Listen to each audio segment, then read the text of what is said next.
টি-20 বিশ্বকাপ 2026 ঘিরে নাটকীয়তা যেন থামছেই না। একদিকে বাংলাদেশকে বিশ্বকাপ থেকে বাদ দেওয়ার সিদ্ধান্ত, অন্যদিকে সেই সিদ্ধান্ত ঘিরে আন্তর্জাতিক ক্রিকেট অঙ্গনে বাড়তে থাকা প্রশ্ন, সব মিলিয়ে পরিস্থিতি নতুন মোড় নিচ্ছে প্রতিদিনই। এবার আবার নতুন করে আলোচনায় এসেছে বাংলাদেশের সম্ভাব্য প্রত্যাবর্তনের বিষয়টি। নিরাপত্তাজনিত কারণ দেখিয়ে বাংলাদেশ ক্রিকেট বোর্ড ভারত থেকে ম্যাচ সরিয়ে শ্রীলঙ্কায় আয়োজনের অনুরোধ জানায় আইসিসির কাছে। তবে সেই প্রস্তাব গ্রহণ করেনি আইসিসি। নির্ধারিত সময়ের মধ্যে ভেন্যু বিষয়ে চূড়ান্ত সম্মতি না পাওয়ায় শেষ পর্যন্ত বাংলাদেশকে বাদ দিয়ে স্কটল্যান্ডকে বিশ্বকাপে অন্তর্ভুক্ত করা হয়েছে।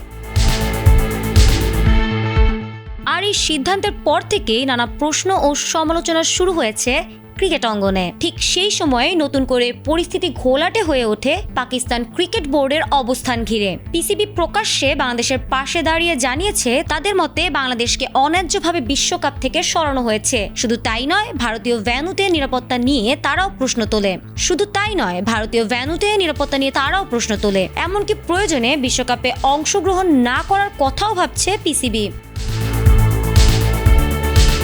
এদিকে পাকিস্তান বিশ্বকাপ না খেললে কপাল খুলতে পারে বাংলাদেশের। তখন আইসিসি হয়তো বাংলাদেশকে বিশ্বকাপে ফেরাতে পারে। বিশ্লেষকদের মতে পাকিস্তান বিশ্বকাপ থেকে সরে দাঁড়ালে তখন আইসিসির সামনে নতুন সিদ্ধান্ত নেওয়ার সুযোগ তৈরি হবে। সেক্ষেত্রে বিকল্প দল হিসেবে আবারও বাংলাদেশের নামই আলোচনায় আসতে পারে। তবে সেটা নির্ভর করছে পাকিস্তানের ওপর।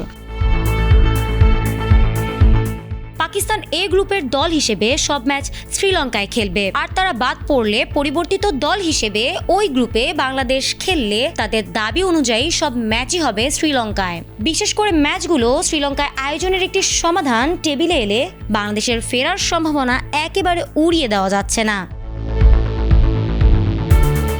তবে বিষয়টি এখনো পুরোপুরি অনিশ্চিত। আইসিসির নিয়ম অনুযায়ী কোনো দল সরে গেলে পরবর্তী যোগ্য দল সুযোগ পাওয়ার কথা থাকলেও বর্তমান বাস্তবতায় সবকিছু নির্ভর করছে পাকিস্তানের চূড়ান্ত সিদ্ধান্তের ওপর। পিসিবি খুব শিগগিরই তাদের অবস্থান স্পষ্ট করবে বলে জানা গেছে। কিন্তু এমন প্রতিবেদনে পাকিস্তান হয়তো বিশ্বকাপে অংশগ্রহণের ব্যাপারে নতুন করে ভাববে। কারণ যে বাংলাদেশের জন্য তারা বিশ্বকাপ বর্জন করবে, তারাই যদি তাদের জায়গায় খেলার সুযোগ পায়, সেটা হবে পাকিস্তানের জন্য বোকার মতো কাজ। আর সেই বোকামি যেন পাকিস্তান না করতে পারে, সেজন্যই হয়তো এমন চতুর পদক্ষেপ নেওয়ার ইঙ্গিত দিয়ে রাখছে আইসিসি।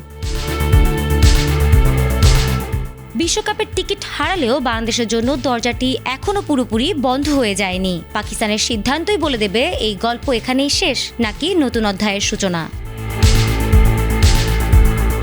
ফারহানা হক, এটিএন বাংলা।